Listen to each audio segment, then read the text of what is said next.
ہمارا کوئی فرقہ نہیں ہے، ہم صرف اسلام کو فالو کرتے ہیں. یہ ایک ایسی بات ہے جو کہنے میں بڑی خوشنما ہے، پریکٹیکل لائف میں یہ بالکل ان لوگوں کا کام ہے جنہوں نے اسلام پہ چلنا ہی نہیں ہوتا. جو بھی چلتا ہے نا اس کو اپنے آپ کو ایک کھڈے لائن لگانا پڑتا ہے کہ میں کس جماعت سے میرا تعلق ہے. وجہ اس کی یہ ہے کہ نبی صلی اللہ علیہ وسلم نے فرمایا میری امت کے 73 فرقے ہوں گے. کتنے فرقوں میں ڈیوائڈ ہوگی؟ 73. ان میں ایک صحیح ہوگا، باقی 72 کیا ہوں گے؟ جہنمی ہوں گے. تو وہ ایک جو صحیح ہوگا وہ بھی کیا ہوگا؟ فرقہ ہوگا. وہ 73 فرقوں میں سے ایک فرقہ ہوگا نا وہ. اب وہ ایک فرقہ نبی صلی اللہ علیہ وسلم نے یہ نہیں بتایا کہ وہ دیوبندی ہوگا، بریلوی ہوگا، اہل حدیث ہوگا، حنفی ہوگا، شافعی ہوگا. نہ آپ نے اس کی علامت بتائی کہ یہ وہ فرقہ ہوگا کہ جو قرآن، حدیث اور صحابہ کو فالو کرے گا.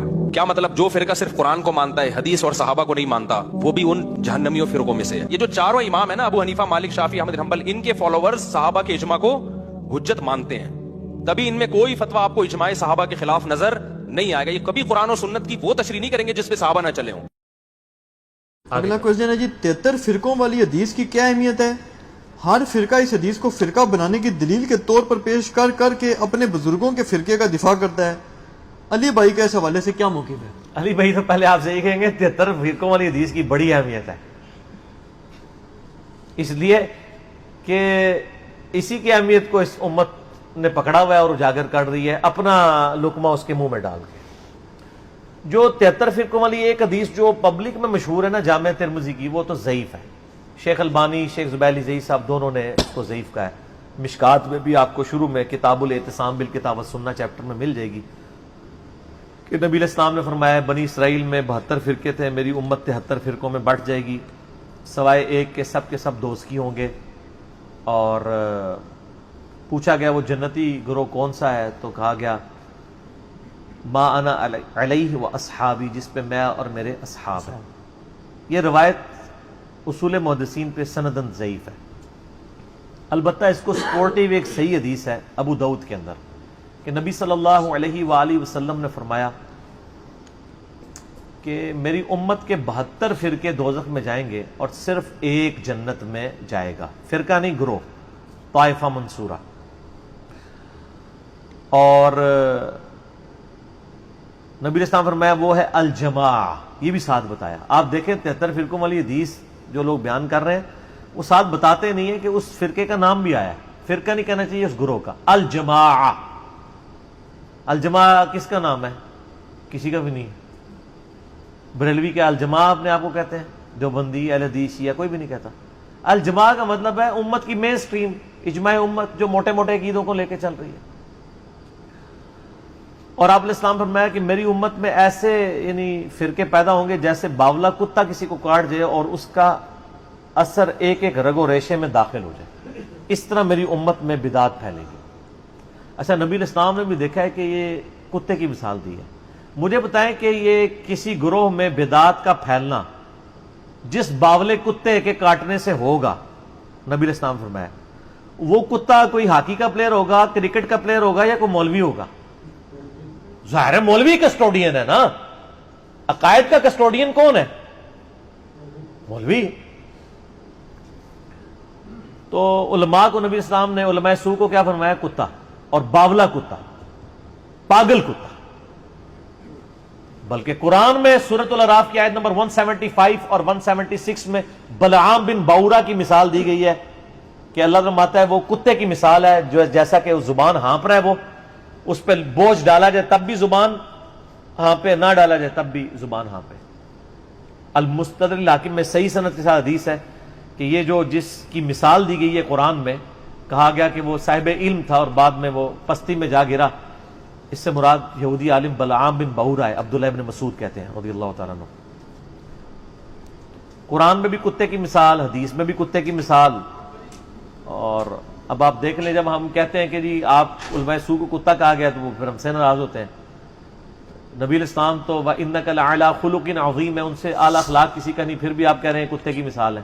تو وہ روایت ٹھیک ہے کہ 72 جہنم میں جائیں گے، ایک جنت میں، لیکن اس میں الفاظ نہیں 72 ہمیشہ کے لیے دوزخ میں جائیں گے، یعنی ان کا کام دوزخیوں والے ہیں.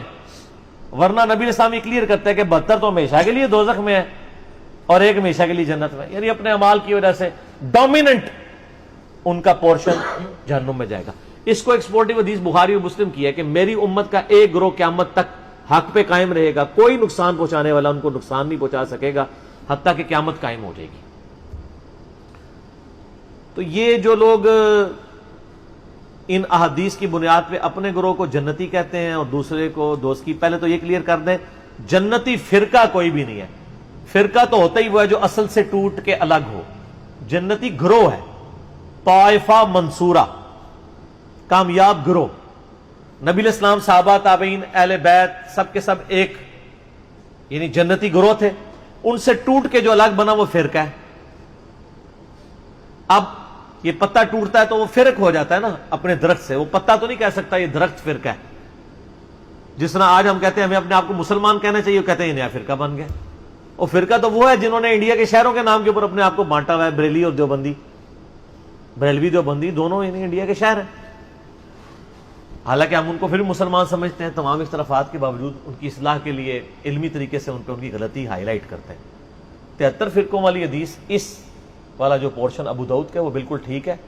اور اس کا فارم میں جو سمجھتا ہوں وہ میں آپ کو بعد میں بتاؤں گا. پہلے میں وہ وسوسہ اس میں کلیئر کر دوں کہ ہر گروہ یہ کہتے ہیں ہم جنتی، دوسرے دوست کی. تو اس سے آپ کو یہ بات پتہ چل جانی چاہیے کہ اس کا سلوشن کسی کے پاس بھی نہیں ہے. کیونکہ بریلوی اگر اپنے آپ کو طائفہ منصورہ کہتے ہیں، باقی سب کو کہتے ہیں وہ دوست کی ہیں، تو پھر آپ خود سمجھ لیں. یہی بات دیوبندی بھی کر رہے ہوں گے. پھر ایک عام آدمی کدھر جائے؟ ایک عام آدمی قرآن و سنت پڑھ کے نبی علیہ السلام کے ساتھ اپنا رشتہ مضبوط کرے. ہر گروہ سے، خواہ وہ کسی مکتب فکر سے تعلق رکھتا ہے، سنی ہو، شیعہ ہو، حنفی ہو، شافی، مالکی، حنبلی، بریلوی، دیوبندی، اہل حدیث، اہل تشیع، اچھے لوگ جو موجود ہیں جنہوں نے اپنی اصلاح کر لی ہے اور امت کی مین سٹریم سے نہیں ہٹے، انشاءاللہ جنت میں جائیں گے. یہ امت کی مین سٹریم سے ہٹنے والے لوگ ہیں جیسے خوارج ہیں، پوری امت سے الگ ہو گئے. آج دور اعظم میں قادیانیوں کو آپ کہہ سکتے ہیں پوری امت سے الگ. ایک انہوں نے جھوٹی نبوت کے اوپر ایک پورے کا پوری بلڈنگ کھڑی کر لی. یہ وہ گروہ ہیں. بریلوی، دیوبندی، اہل حدیث، شیعہ آپس میں ایک دوسرے کو اس طریقے سے کہہ کے بانٹنے کی کوشش کرتے ہیں تو اس کا تو کوئی اینڈ نہیں ہوگا. باقی یہ جو لوگ کہتے ہیں نا جی وہ فرقوں میں بٹنا ضروری ہے کیونکہ خالی مسلمان کہلانا کافی نہیں. نبی علیہ السلام نے فرمایا تھا کہ فرقے ہوں گے. آپ نے یہ تو نہیں فرمایا تھا فرقے بنانا، آپ نے تو بلکہ ڈرایا ہے. یہ تو اسی طریقے سے ہے جیسے مسلم میں حدیث ہے، صحیح مسلم میں، کہ نبی علیہ السلام نے فرمایا قرب قیامت میں عورتیں ایسا لباس پہنیں گی گویا کہ ننگی نظر آ رہی ہوں گی، چست لباس ہوگا یا باریک. اس سے کوئی یہ رزلٹ نکالے گا کہ چونکہ اب قیامت آنے والی ہے لہٰذا ہم اپنی عورتوں کو ننگا لباس پہنائیں؟ یہ رزلٹ نکالنا چاہیے. تو فرقوں والی حدیث سے یہ رزلٹ کیوں نکال رہے ہیں کہ فرقے بنائیں؟ وہ تو کنڈیم کیا گیا. کنڈیم کیا ہے قرآن میں؟ وَاعْتَصِمُوا بِحَبْلِ اللَّهِ جَمِيعًا وَلَا تَفَرَّقُوا. اللہ کی رسی قرآن کو مضبوطی سے تھام لو، فرقوں میں مت بٹو. قرآن جب منع کر رہا ہے فرقے بنانے سے تو حدیث میں تو صرف خبر ہے، حکم نہیں ہے. حدیث تو بتا رہی کہ ایسا ہو جائے گا، بچ جانا. جیسا کہ ایسا ہو جائے گا کہ عورتیں چست لباس پہنیں گی، تم بچ جانا. انہوں نے اسے حکم بنا لیا ہوا ہے. یعنی کامن سینس بھی نہیں. لیکن common sense is not so common. Common sense بھی کم لوگوں میں ہی ہوتا ہے نا، اتنا کامن بھی نہیں ہوتا. اور آپ دیکھیں فرقہ واریت کا عفریت اور جن اور بدعت اتنی خطرناک چیز ہے کہ یہ شوگر کوٹڈ کر کے ہر مسلمان نے جو ہے نا وہ استعمال کر لی ہوئی ہے. اور اس کے اوپر کبھی اس آیت پہ کسی نے نہیں عمل کرنا، وَاعْتَصِمُوا بِحَبْلِ اللَّهِ جَمِيعًا وَلَا تَفَرَّقُوا. اور اس سے سخت آیت جو اپنے منہج پہ ہم نے لکھی ہوئی ہے، ان الذین فرقوا دینہم وکانوا شیعا لست منہم فی شیء. بے شک جنہوں نے دین میں فرقے بنا لیے اور اپنے آپ کو گروہوں میں بانٹ لیا، اے نبی آپ کا ان سے کوئی تعلق ہی نہیں ہے. انما امرہم الی اللہ، ان کا معاملہ اللہ کے سپرد ہے. اللہ ان کو بتا دے گا جو دنیا میں انہوں نے کرتوت کیے تھے. کتنی سخت آیت ہے، سورۃ الانعام آیت نمبر 159. اس پہ کسی نے عمل نہیں کرنا. آج تک آپ نے یہ تو سنا ہوگا جشن دیوبند کانفرنس سنی ہے نا، عظمت اہل حدیث کانفرنس، 100 سالہ جشن اعلی حضرت سنے؟ آج تک آپ نے کبھی سنی ہے مسلمان کانفرنس یا مسلم کانفرنس؟ نہیں، کوئی بھی کرنے کے لیے تیار نہیں ہے.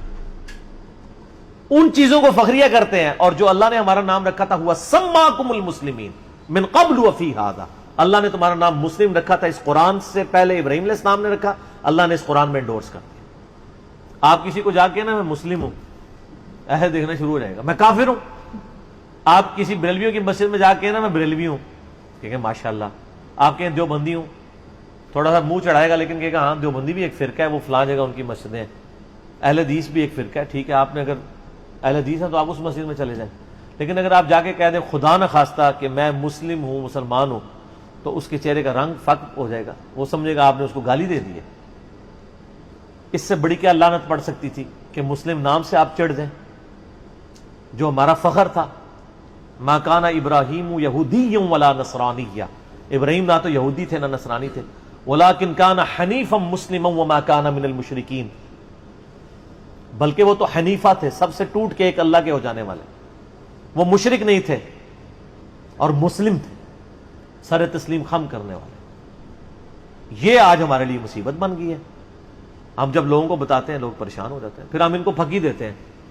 صحیح مسلم میں ایک حدیث ہے کہ قرب قیامت میں جب دجال آئے گا نا، تو الٹیمیٹلی یہودیوں کے خلاف جب مسلمان قتال کریں گے تو اللہ کے نبی علیہ السلام فرماتے ہیں اگر یہودی کسی پتھر کے پیچھے بھی چھپا ہوگا نا، تو وہ پتھر بھی بول کے کہے گا ایھا المسلم، اے مسلم میرے پیچھے یہودی اسے قتل کر دے، سوائے ایک درخت کے غرقت جو یہودیوں کو پناہ دے گا، کیونکہ وہ یہودیوں کا درخت ہے جس کی کاشت انہوں نے بہت زیادہ کی ہوئی ہے۔ میرا یوٹیوب پہ غرقت کے اوپر ایک کلپ بھی ریکارڈڈ ہے۔ میں یہ کہتا ہوں کہ اگر آج کے بریلوی دیوبندی اہل حدیث شیعہ کو پتھر کے پیچھے سے یہ آواز آ جائے اے مسلم، تو ہو سکتا ہے یہ کہ پیچھے کوئی انجینئر صاحب کی ویڈیو چل پڑی ہے، انہوں تو مڑ کے بھی نہیں دیکھنا جب تک انہیں یہ نہ کہا جائے کہ اے بریلوی، اے دیوبندی، اے اہل حدیث۔ تو چڑھتے ہیں مسلم نام سے، آج اگر چڑھ رہے ہیں تو اسی وقت بھی چڑھیں گے۔ قرآن و سنت کی ٹرم تو مسلم اور مومن ہی ہے، باقی آپ کی بنائی ہوئی ہے۔ اس لحاظ سے ویسے میں شیعہ کو ایج دوں گا، شیعہ اپنے ساتھیوں کے لیے مومنین کی ٹرم استعمال کرتے ہیں، سنی اپنے ساتھیوں کے لیے مسلمین کی ٹرم نہیں یوز کرتے ہیں۔ کہتے ہیں نا مومن، مومنین، وہ ٹرم قرآن سے لے رہے ہوتے ہیں۔ تو سر سنیوں، میں نہیں کہتا آپ اپنے آپ کو مومنین کہیں، ان سے فرق تو آپ نے کرنا ہے، وہ جبلت میں ہے، ان کی بھی اور ہماری بھی، ہماری سے مراد آپ لوگوں کی، میں تو دونوں سے باہر ہوں، مسلمان ہوں۔ وہ مومنین کہتے ہیں، آپ مسلمین کہہ لیا کریں، لیکن ٹرمز تو قرآن کی استعمال کریں، حدیث کی استعمال کریں۔ قرآن و سنت میں تو ٹرم یہی ہے۔ صحیح مسلم میں حدیث ہے کہ ہفتے میں ایک دن کا غسل کرنا ہر مسلم کے اوپر واجب ہے، جس میں اپنے جسم کا میل دور کرے۔ کسی بھی دن کر سکتا ہے، جمعے دن کر لے، افضل ہے جمعے کے علاوہ بھی کر سکتا ہے، وہ ظاہر کرتے ہی ہیں مسلمان۔ تو مسلم، وہاں بھی ٹرم مسلم ہے، یہاں مسلم نام سے لوگ چڑھتے ہیں۔